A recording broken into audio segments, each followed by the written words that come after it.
Hello, everyone. Thank you for joining us during this webinar with our program coordinator, Dr. Harvey. Dr. Stephen Harvey, we're going to be introducing him today and going over a few questions that I hear commonly from prospective students who are looking into the online Masters in Coaching Education program. I'm here as one of the enrollment advisors. You also have Sean Dove and Trevor Goodworth, who will be happy to help you through program information, your questions, and whatever you need regarding the program, so please feel free to reach out to us. So to start it off, Dr. Harvey, can you tell us a little bit more about yourself and your background in coaching? I am originally from England. I guess back in the day I did a sports science, sports studies degree at a university. That was based on experiences of playing sport when I was younger. Mainly, everyone in England plays soccer and cricket. I guess if you were a male and growing up, so I played those. And then, a bit more quirky, I played badminton to quite a high level, and then I represented English universities in the end. And I also played field hockey, to which I played at a national league level for quite a number of years back in England. So those were sort of playing experiences. I also, was kind of like sports person of the year at my community college when I went there. I played tennis, golf, ended up picking up squash. So anything you could really think of, I was doing. I would go out at weekends and play with friends. We used to have a saying in England for soccer, jumpers for goalposts, so used to just play soccer anywhere, anytime.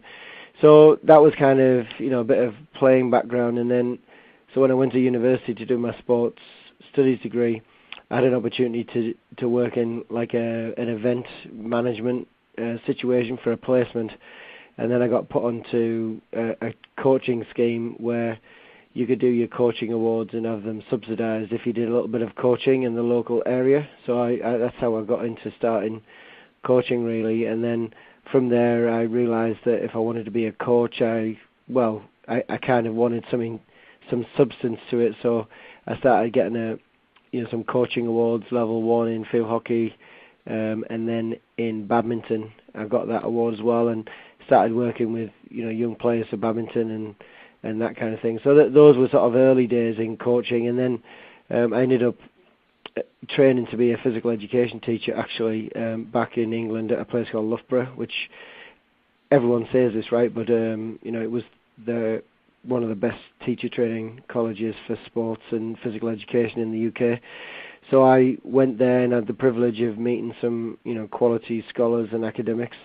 And ever since that time, when I became a teacher, I taught for a couple of years. But then, really, they stimulated a curiosity in me to, look a little bit deeper at things that happened in the teaching and coaching universe. And I got a bit of a passion for wanting to do research and that kind of thing, and also work and help teachers and coaches, be better at what they were doing.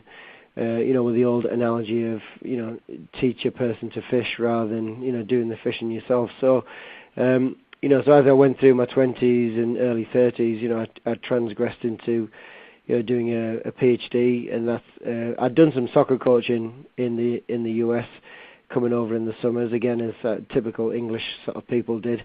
And at the time, did my soccer coaching badges back in the UK. So then I came over and did a PhD at Oregon State, worked at, did some volunteer coaching at a local soccer club, kept doing summer camps in soccer, and then, got involved with, that quite deeply. I did a fitness trainer's qualification, which you needed to be like a fitness coach in a, Premier League or, soccer club. So I got some sort of applied physiology training as well, which I needed because I used to coach, women's soccer team when I was going through my masters and when I worked at a community college back in England. So I did that, and I coached a few individuals, badminton and things like that. So I had a range of experiences working with people at different levels.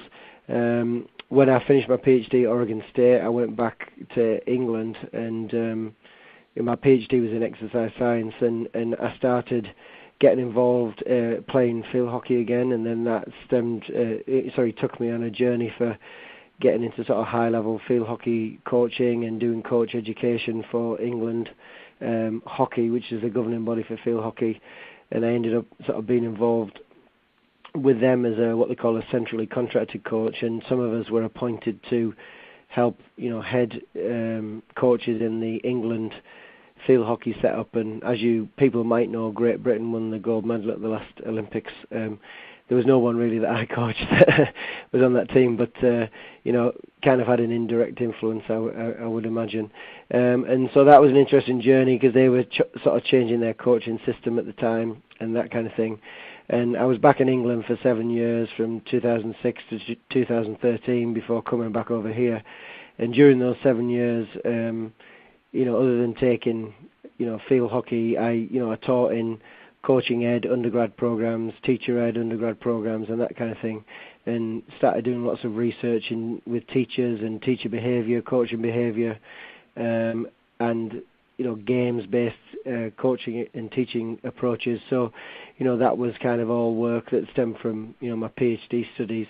So it was quite an interesting time while I was back there. And as we know, like the sort of with the Olympics and the medalists, sort of GB medalists have sort of hit the roof, and we have quite a lot of medalists per capita back over there. So, it's a direct influence of, them putting more funding into coaching and sort of professionalizing coaching.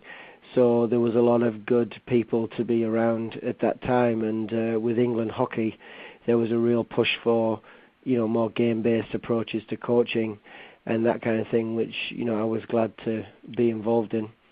So at the moment, I'm involved coaching an adult field hockey team in Columbus. So I coach them once, twice a week. And then I also have just been appointed as a coach for the USA World Cup team, one of the Masters teams, the World Cup that's in Spain this coming summer.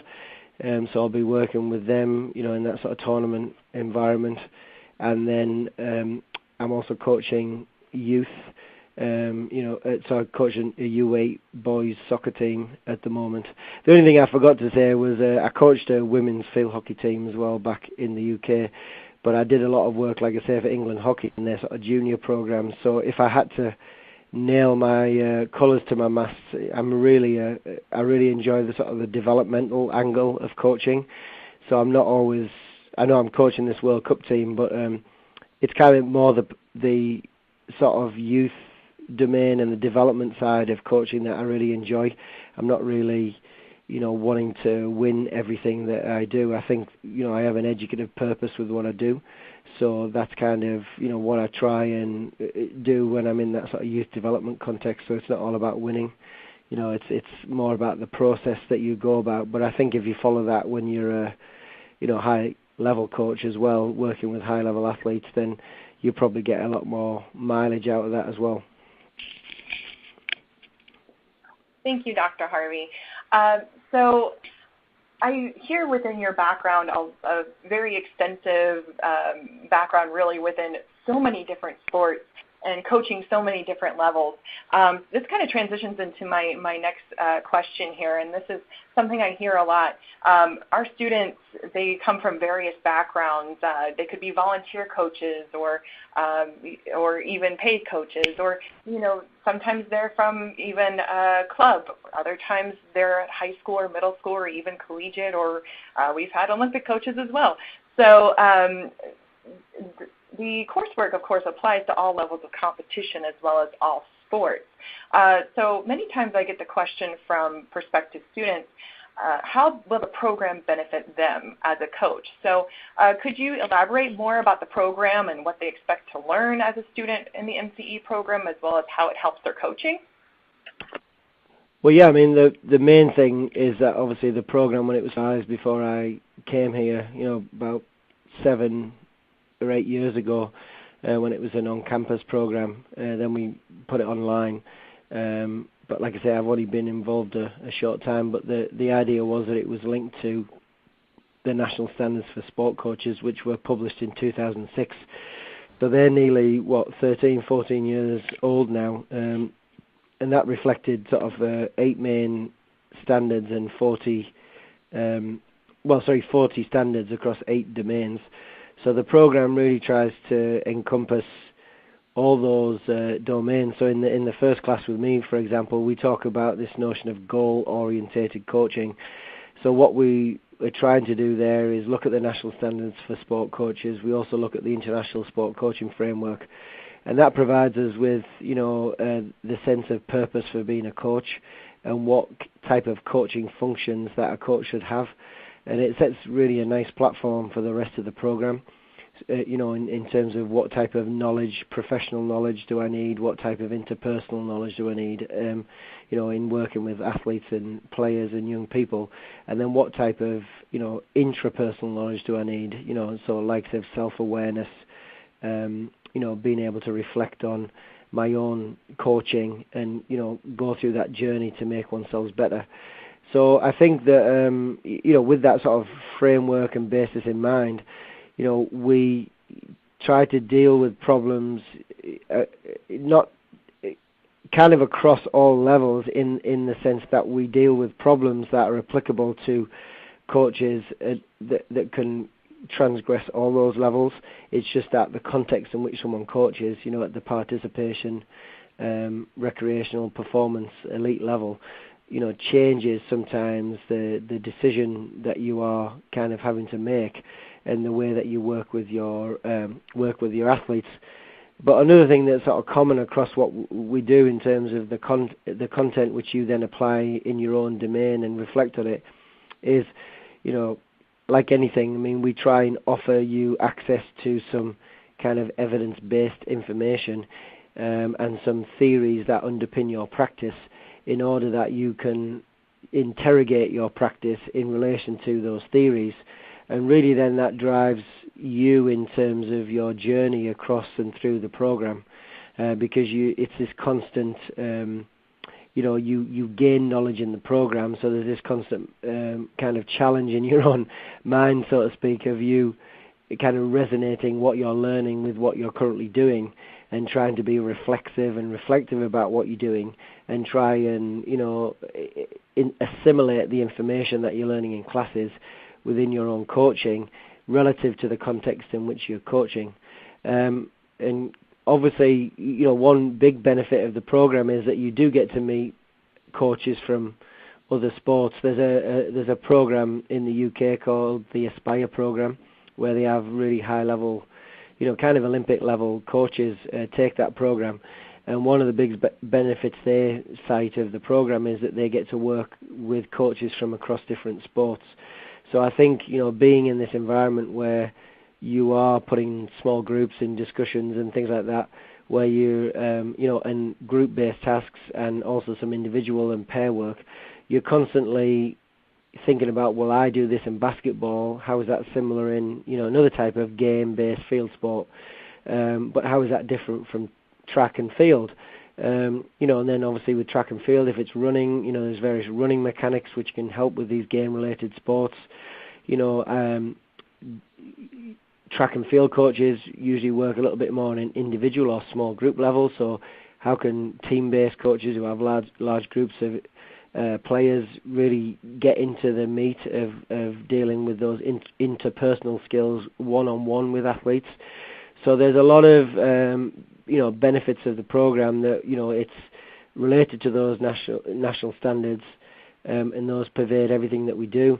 There's the ability to look at the problems that you get within the program and transfer your knowledge from one context to another, and then also you're able to work with other people who give you different insights from different sports, for example. So I think that there's a number of benefits. And when you might say, well, when someone leaves the program, what does a person look like? I mean, to me, what I would like to think is that someone would leave the program, being able to rationalize a lot of the why in coaching and not just the what and how. So we sometimes when you go and do a coaching award with your governing body, it's focused a lot on the what to coach rather than the how and the why. So I think what this program does, it really interrogates that how and why you coach the way you do, and tries to get you to, like I say, interrogate your practice, so that at the end of the program, you've got a firm rationale for why you do what you do based on where you currently coach. Thank you for that insight. I know many of our prospective students have also been concerned with the time commitment in place. Of course, you talked about the discussions that they'll be doing, as well as their day-to-day work almost within the coursework. But could you give us a little bit more insight on what a typical week looks like for an MCE student? Yeah, so, my kind of mindset on this really is, is starting to sort of shift us a little bit, in the sense of not more necessarily more work to do, but kind of getting us to think about engaging in the content a little bit different and across different time periods over the course of a week. So if you we divide our courses by 7-week blocks. So it's kind of like 7 weeks on, 1 week off, 7 weeks on, 1 week off, et cetera, throughout the year. And the good thing is that for that 7 weeks, you're just involved in like one course. So it really enables you to focus in on, just the learning you need to do for that course. So if it's, sports psychology, for example, you're just spending 7 weeks learning about, the background for sports psychology, for example. And then how that might work then on in that 7 weeks is we try and have various modules within those courses. These might differ, but usually it's like 3 or 4 different modules, which take you anything between 7 and 10 days to complete. And depending on the length of the module, it might have various tasks within it that you have to do. But if you take the notion that over that 7 weeks, it's a 3 credit hour class, what the university says is that if it's a 3 credit hour class, and usually it's spread over 14 weeks, you should spend 3 hours in class doing stuff like reading and interacting with the instructor and that kind of thing. So if you see lecture capture videos online that the instructors have put on, like mini lectures, you see readings you've got to do and things like that, that's all part of those first 3 hours of learning within that particular week. Or in the case of online, it would, because it's a shortened time frame, it would be, I guess, 6 hours. And then what the university says is you do twice that amount of hours kind of outside. So, that might be then, if it's 6 hours of reading and stuff like that, then, 2 to 3 times of that is like between sort of 12 and 18 hours. Now, obviously, 18 starts to probably scare a few people, but what we kind of say, we know that is good for students to keep that work-life balance is, if we get somewhere around that 12-hour mark, in the week, where you're doing some reading, and then the rest of the time is, if it's a discussion board, you'll be reading other students' posts and trying to assimilate that information yourself to then make a post yourself or respond to a post that someone's made. If it's like in my coaching workshop 1 class, you might also, those extra sort of 6 hours that you do of learning other than reading, you might go out and observe a coach and have to complete a particular task about, say, how that coach uses feedback within, a coaching session, and then you might have to come back and report back, work with a partner, from a different sport, and both of you get together and then report back the findings of your analysis. So that's all part of that, like extra 6 hours that you do other than the reading, right? So it probably will be around about sort of 10, maybe 12 hours of study time a week. If you have experience in a particular area, like you've already done some undergraduate study in an exercise science or kinesiology program, it might be that it takes you a little bit less time each week in engaging in the material. But that's kind of, the idea that we have. So we're not just sort of picking numbers out of the hat randomly. We have some guide that a 3 credit class really is something around 12 hours of learning.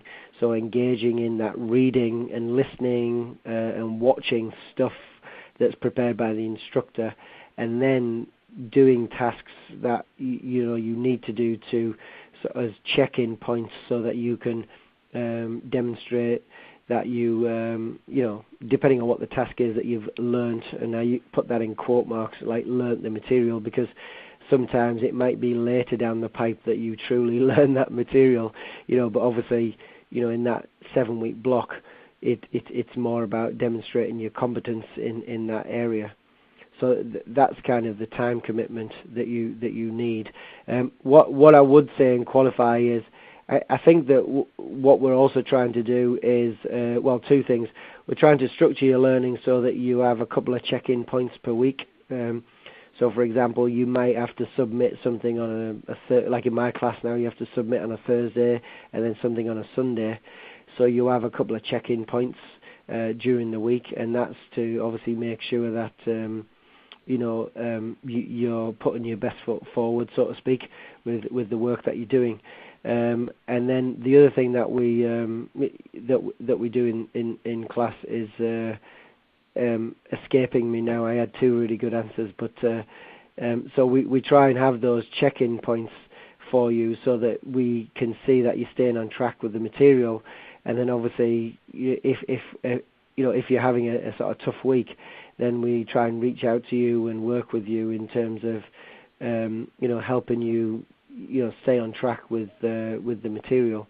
So that's kind of those check-in points are really helpful, and a part of like the philosophy of the program, that you don't like come into a class in week 6 and then sort of do everything and then leave kind of thing. Some instructors work a little bit different, where they open up everything that you can see right at the start, and then you just sort of work through it at self-pace. Other instructors have, because we use some group discussions, we need those done in a sort of timely manner, so there might be some sort of deadlines on certain things, and there can be some of those milestones that I've talked about, the Thursday and the Sunday, where you need to have done something by. So like I say, we're very mindful that we do try and keep track of our students, and that's just part of, again, of our sort of philosophy, where we have this sort of student-centered, like we would have with our athletes, that athlete-centered approach. Absolutely. And I like that you mentioned the checkpoints that are required basically weekly. Those are certain expectations that we just have in place for our students. I know that you mentioned at times it can be self-paced in a way. More so, I see the flexibility within the program. Of course, one has to learn to manage their time wisely. Is there anything else you would like to mention regarding a student coming into the program and what they should expect? Yeah, I think, the time commitment, I don't, again, depending on your experience, you might find one class a little bit, easier and more manageable than another. And if you kind of, like, again, in inverted commas, get away with it, where something's a little bit easier for you, then that's totally fine. It'll balance out where there's another class that might be, a little bit more challenging for you.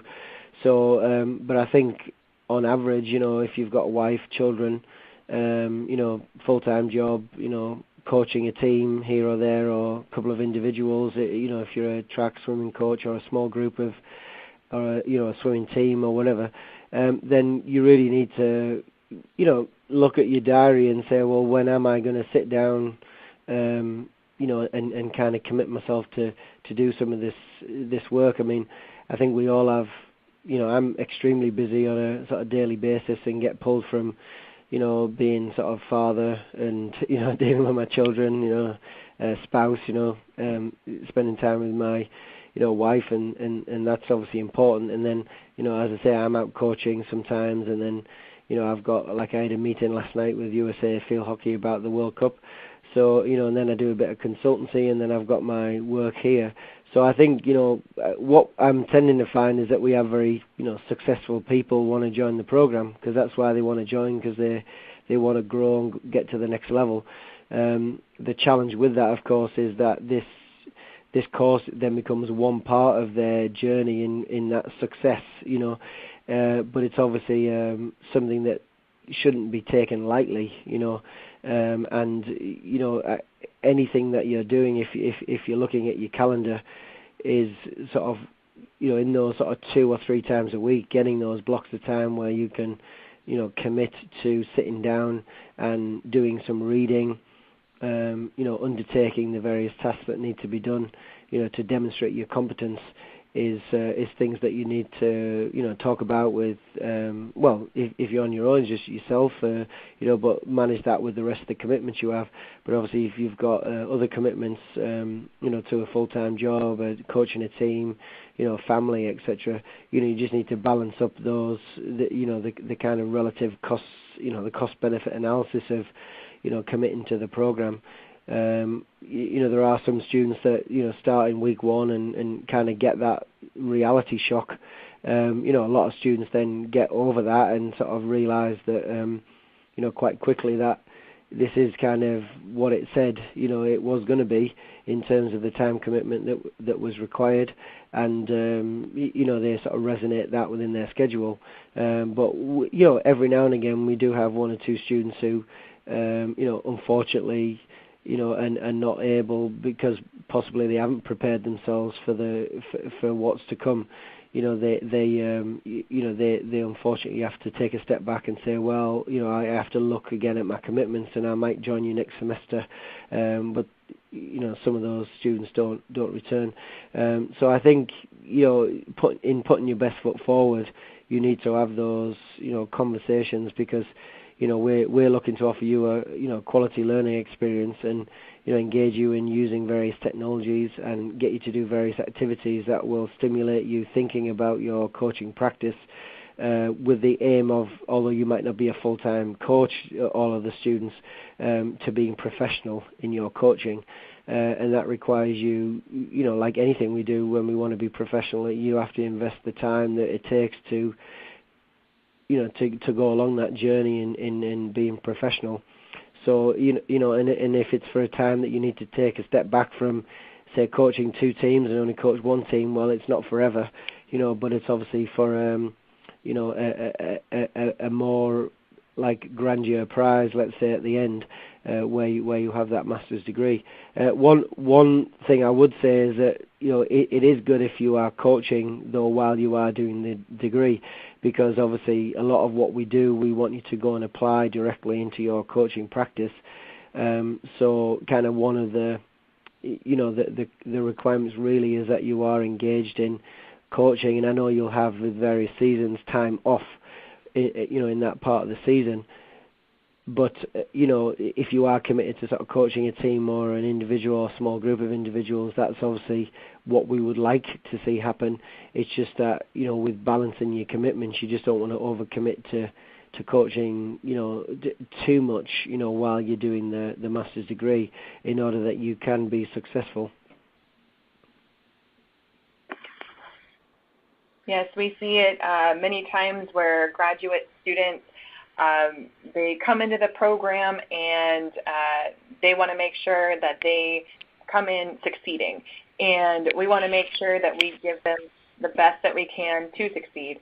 So one thing that we do have with our program is we use the system Blackboard. Now, from the beginning, our students actually have to be a part of an online orientation where you're going to get used to the Blackboard system and make sure you know how to submit things and where to go, how to navigate it. So with the technologies involved in this online learning experience for our students, can you elaborate a little bit more on that, Dr. Harvey? Yeah,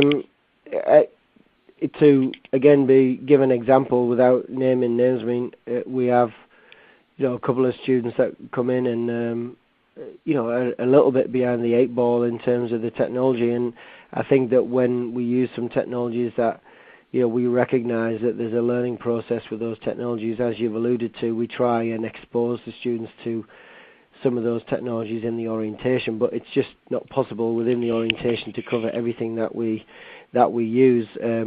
So like I said, there's 1 or 2 students in my first class where for example, we use a VoiceThread software, and it's not something you might have come across before. So there's a little learning process with that, and a few people make the odd mistake here and there, but obviously we try as instructors to walk you through those things. The first class or first couple of classes you take tend to be smaller in number, so there's a greater level of interaction with, say, like a one instructor, like one point person, where sometimes it's because I take that first class and I'm the program coordinator, there's like a pastoral kind of role with that from my perspective, so that I get to know you a little bit, you get to know myself, so that moving forward we're kind of on the same page.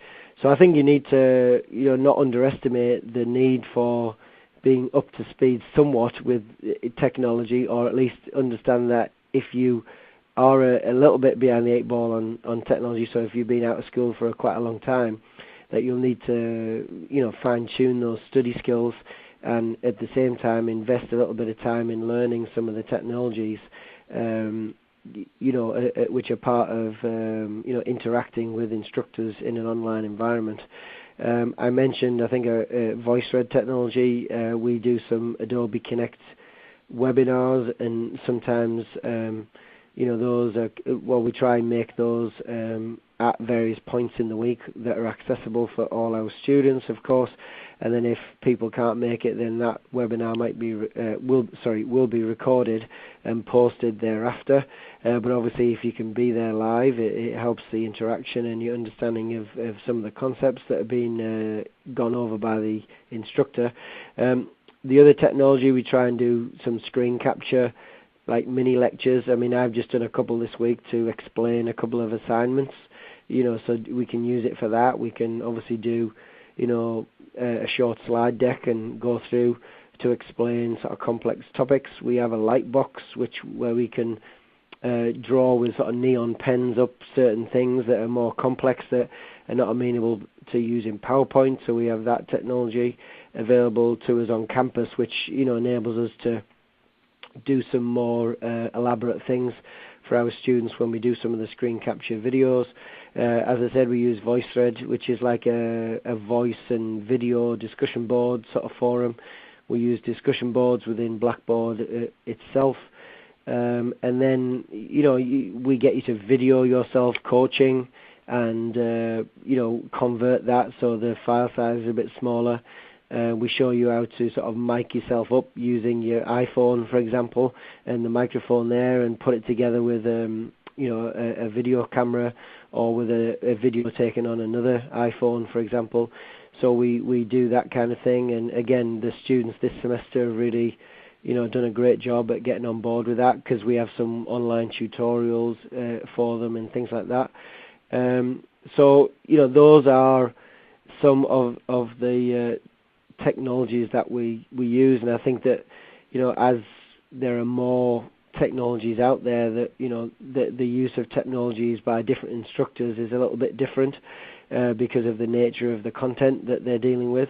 So for example, you might be asked to use huddle technique, for example, and instead of buying a book for a class, you might buy an app for your phone or something like that that's reasonably affordable to do some video and sort of qualitative analysis of a movement or something like that. And so those types of things are technologies that we'll offer training for and support for, but at the same time you'll be kind of required to use within the program because of the nature of it being an online program. Thank you again, Dr. Harvey. That wraps up a lot of our questions that we've heard very common are prospective students, and I just wanted to say thank you again for joining us, Dr. Harvey. For those who are looking into the program, if you have any specific questions or anything you need regarding the program, even the application process, please reach out to your enrollment advisor, again, whether it's myself, Sean Dove, or Trevor Goodworth, for further assistance. If you have specific questions that, let's say, we need to escalate to Dr. Harvey, we certainly can, and we're happy to help you. And, of course, Dr. Harvey is here to help you, too. Dr. Harvey, do you have any closing remarks today? Well, I just want to sort of reiterate that the fact that we're a very strong, established program. We have a lot of experience. The last getting on for 7-8 years in the online space. We're obviously got one or two new faculty who are engaging with us, who again have increased knowledge of online learning technologies, and so we're and also have research informed perspectives on coaching across the various domains that we cover. So I think we're in a very strong position, and we're a long-standing program that's got credibility and is well known in the coaching workspace. And I guess if a student is applying and mentions that they're thinking about applying to Ohio University to do sport coaching, I'm sure they'll probably somewhere in the room, if there's a few people, there'll be someone there who has a connection to Ohio University in coaching. And we do get a lot of students through word of mouth, as well as obviously through our sort of recruitment techniques that we use. But I think that what we come to conclude from that is that we are a very credible program, and one with a long-standing history in coaching. And obviously we're making and taking steps to continue that here in the near future. Thank you again. And I look forward to hearing from anybody who is looking forward to becoming a Bobcat. Thank you.